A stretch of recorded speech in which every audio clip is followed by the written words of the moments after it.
Hey guys, Furum here, and today I'm going to be testing the Zeus 12 Sigma in multiplayer in Asphalt 9. I tuned this card to a rank of 1819 with a tuning of 4515-5154, a palindromic tune, and it turned out that this tune actually worked quite well. You see, I was not actually expecting this card to be all that great, what with its ridiculously high rank for this tune, and having a maximum speed of only 306 miles per hour at this rank. Now, here I go along the side and wreck for some reason, not exactly sure why, because I barely grazed the side. Thankfully, that didn't happen again. Some sort of weird one-time occurrence. Anyways, yes, this car turned out to be better than I thought it would. It has very good acceleration, better acceleration than the X2s, actually, at least the ones that I faced. Not better, of course, than the MP425, though, but better speed. So let's get something out of the way first. How did I get this car? So I was given it to do a preview on the Asphalt channel, but the tuning that I've tuned it to is one that you could win the R&D at. So this is a realistic tuning. Now here the car randomly jumped into the air. I don't know, this car had some weird bugs and glitches throughout the video. Most of them actually in this first video, not entirely sure why. It was sort of stable, but then sort of not stable at the same time.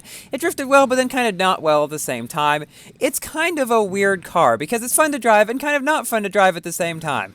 Okay, I'll stop with that. We finished this race in first place with that X2, I believe, right behind us. Now you may be wondering why he wasn't able to catch up with me, because the X2 is a good, like, 12 miles per hour faster than me. Well, he was actually at a rank of 1697, the same as my X2 actually, which goes only a couple miles per hour than the Zeus at my rank. Now, I was risking points at 100%, so all the people in this race were below 1700. I wasn't sure if risking points above 1800 rank would do much of anything, simply because there would be a whole bunch of other 1800 cars like Max Pro'd Apollos and Pro'd Out X2s and stuff. But I really didn't find many of them. Most of the ones that I found were around 1700, which were actually a lot closer to this car in terms of performance, so it made for better races. When the other cars are closer in performance with you, they're more competitive, and so you get closer and more fun to watch races. So I'm glad it turned out this way. So how exactly does this car feel to drive? I'll say it is a bit weird. It accelerates very fast, as I said earlier. That is its main strong point. Its top speed is decent-ish, I guess. Its drifting is not especially great, so it's kind of bad when you get into it, but if you drift punch around a corner, it actually can get around most corners pretty well. Like the ones on Nevada, I don't have any problems with. However, its handling, like turning from side to side, for example, is horrendous. The worst thing about this car, definitely. So we beat this X2, he was at 1721. See, the people in this race were around 1700 rank, about 100 rank below me, which is generally what will happen if you play at 100% risk. Most people know about this trick to get better matchmaking, but if you don't, build up to 100% risk and go as long as you feel comfortable doing if you want to save some points.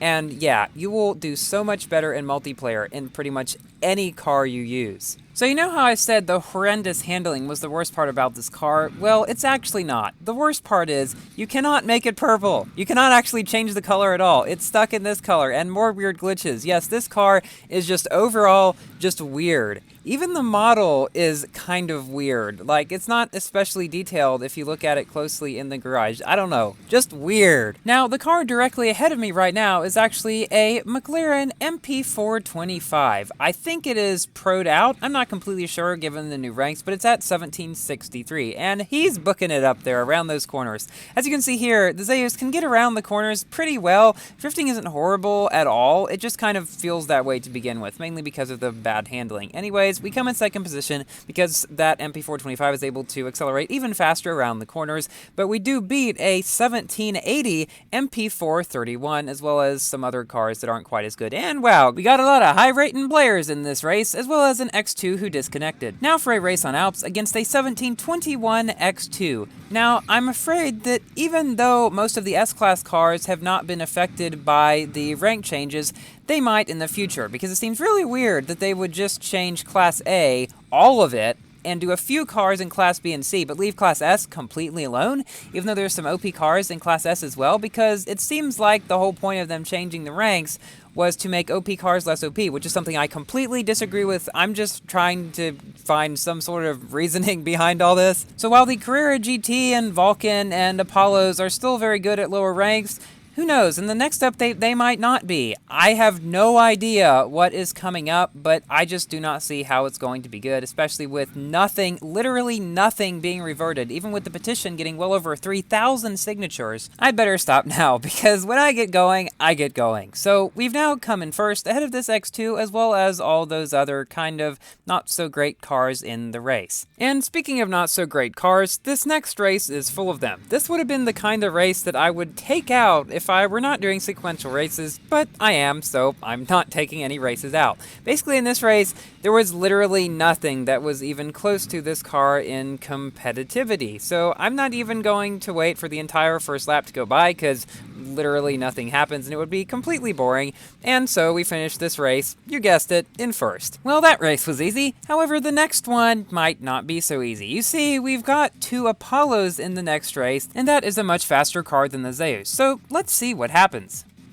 And let me not forget to mention that one of the Apollos is in Elite League. Yes, so either he was boosted up to there, which is how a lot of people got into Elite League in the past, or he managed to get there solo, which actually a lot of people I've seen have been able to do recently. And kudos to them, because you not only have to get 2,500 rating to get into Elite League, you also have to be in top 100 in multiplayer. I mean, that's like getting top 100 in multiplayer in Asphalt 9, which, as we all know who play Asphalt 9, is not the easiest thing to do, at least for most people. A Fate can get top 1 almost every season. And speaking of Asphalt 9, I really do like the way the leagues work better in Asphalt 9 than in Asphalt 8, because in Asphalt 8, basically, you can just stay in Pro League literally all the time, or stay in Champion League literally all the time, by honestly not even playing all that much, and it's basically impossible to get to Elite League. Not impossible, but impossible for most people. But in Asphalt 9, you may start lower each time, but then you have the satisfaction of building up to different leagues, and you can actually get to the top league, unlike in Asphalt 8. At least if you have good skills and good cars. So nothing really happens in the second lap. However, those 2 Apollos do manage to catch up closer to us, but it is not enough for them, and we take the victory. The 1695 Apollo, I know, is a good, 9 miles per hour faster to me. I think they both wrecked near the beginning of the first lap. So here we are on Transylvania again. Whenever this map comes up, I vote it, because I really like it. I think it's actually one of the coolest maps in the game, and probably the only good thing that's happened to Asphalt 8 in the last 6 months. And when I used to vote for this track, it seemed like hardly anybody else did, because I didn't know it very well, but now a lot of people do. Now here this guy somehow pushes me and I fall over the side.